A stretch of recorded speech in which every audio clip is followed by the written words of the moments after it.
5.4. Investigación de un brote epidemiológico.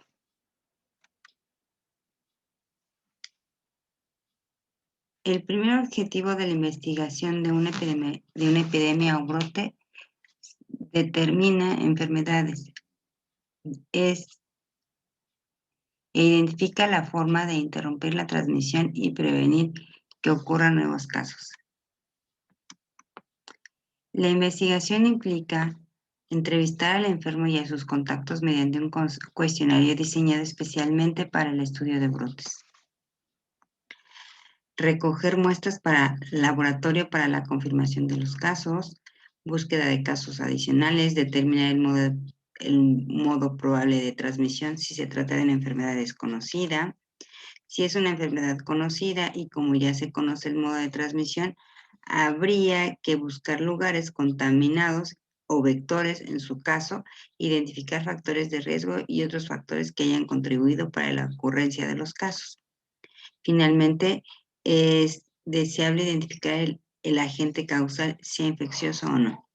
El estudio cuidadoso de los casos de sus contactos es fundamental.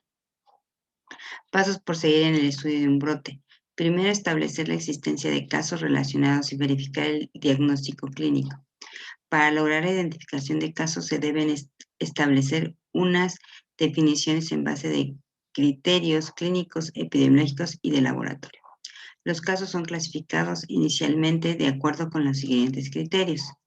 Criterio clínico de laboratorio, que son casos sospechosos, deben incluir los signos y síntomas clínicos de enfermedad en cuestión, debe ser lo suficientemente sensible para abarcar la mayoría de los casos. Casos confirmados es el que cumple los criterios clínicos epidemiológicos y además está confirmado por laboratorio. En muchas ocasiones, antes del uso reducido o la imposibilidad de acceder a pruebas de laboratorio, también se considera caso confirmado un caso que cumple los criterios clínicos y que está relacionado con casos confirmados por laboratorio. Criterios epidemiológicos en relación con la exposición al factor de riesgo. Cuando se trata de brotes de enfermedades infecciosas, casos primarios o casos coprimarios, los primeros del brote son los que están expuestos directamente a la fuente de infección y constituyen la primera generación de casos. Casos secundarios, terciarios, etc. Aquellos que se infectan después de un contacto con un enfermo contagioso y cuyos primeros síntomas se desarrollan dentro del periodo de incubación. Caso fuente, el caso infeccioso que está en la fase de contagio. Caso índice, aquel que indica la epidemia, no debe confundirse con el caso primario. Segundo, confirmar la existencia de epidemia o brote. Debemos valorar tanto el incremento de casos sospechosos como si este incremento es estadísticamente significativo, aunque no debemos de despreciar la intuición. Si la incidencia actúa fuera superior o comparada con la incidencia de base de la misma población, podemos confirmar la ocurrencia de epidemia o brote. Hay que tener en cuenta que un número de casos mayor que el esperado también puede estar relacionado con acciones de búsqueda activa o la implementación de programas de control.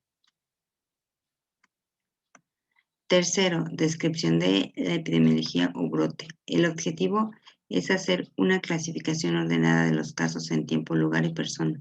La caracterización debe ser hecha de manera que pueda desprenderse las hipótesis con vista a la identificación de fuentes y modos de transmisión, así como permitir la determinación de la duración de la epidemia.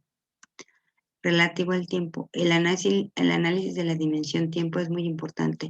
Indica en primer lugar la evolución de la epidemia.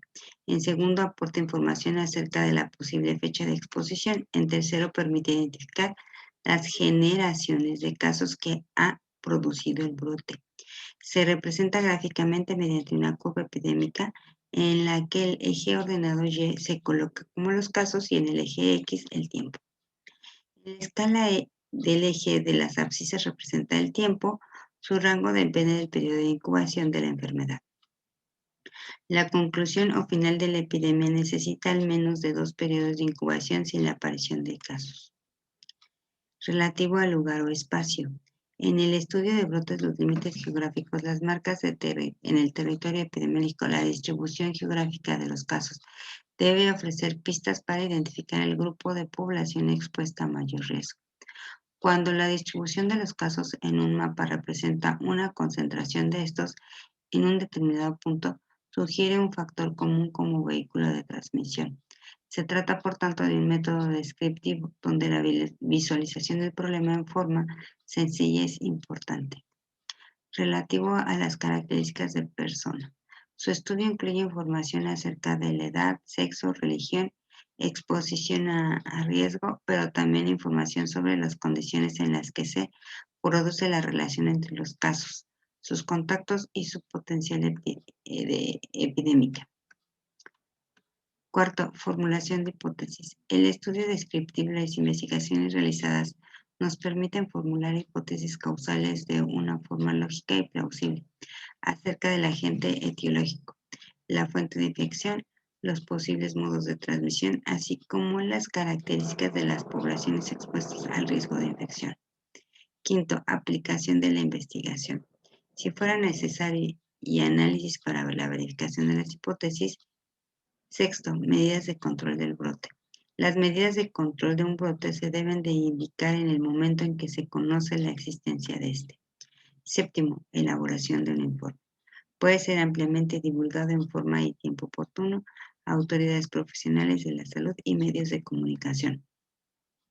5.5. Norma Oficial Mexicana NOM 017 SSA 2 1994 para la vigilancia epidemiológica. Esta norma se puede consultar en el Diario Oficial de la Federación.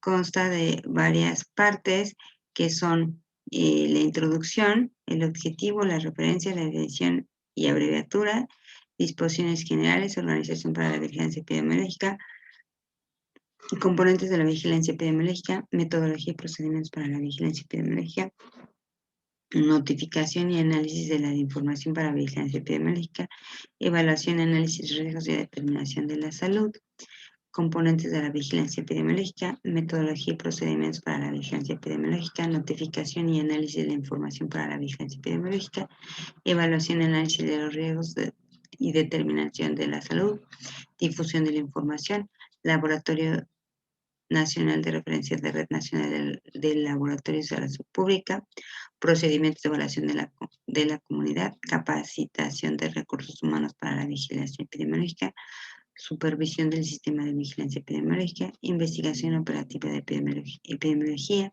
bibliografía, coordinación con las normas internacionales y mexicanas, observación de la norma, vigencia, apéndice informativo A, B y C, y empieza esta norma con una introducción, que estos son algunos de los puntos que se ven en la introducción, y después con los objetivos y campos de aplicación, que estos son algunos de los objetivos y las normas que están, más bien las normas que están relacionadas con el desarrollo de esta norma. El primero sería el objetivo, que sería el 111. Esta norma oficial mexicana establece los criterios específicos y directrices de operación del Sistema Nacional de Vigilancia Epidemiológica para la recolección sistemática, continua, oportuna y confiable de información relevante y necesaria sobre las condiciones de salud en la población y sus determinantes. El 1.2, esta norma oficial mexicana es de observación obligatoria en todos los territorios nacionales. Su ejecución involucra a los sectores públicos, sociales, privados de integración sistemática nacional y de salud. Y en las referencias dice: para la correcta interpretación de esta norma es necesario consultar las siguientes normas oficiales mexicanas a las que las sustituyan. Y entonces ya empieza aquí a haber una situación de normas que ayudan a la formación de esta norma y para consultar algunas dudas que se tengan sobre ella. Aquí están varios ejemplos, no se pusieron todos, sino algunos, y debido a que esta norma es muy extensa, pues solamente se vieron las partes de las que está integrada la norma y algunos ejemplos de normas. Hay que realizar el cuestionario 3 con ayuda del mismo documento, resolver la actividad 3, que es ver el video 1, el video 2 y el video 3, contestar las preguntas. Y una vez que esté todo contestado, hay que guardar en formato PDF y subirlo a la plataforma para que tengan su evaluación.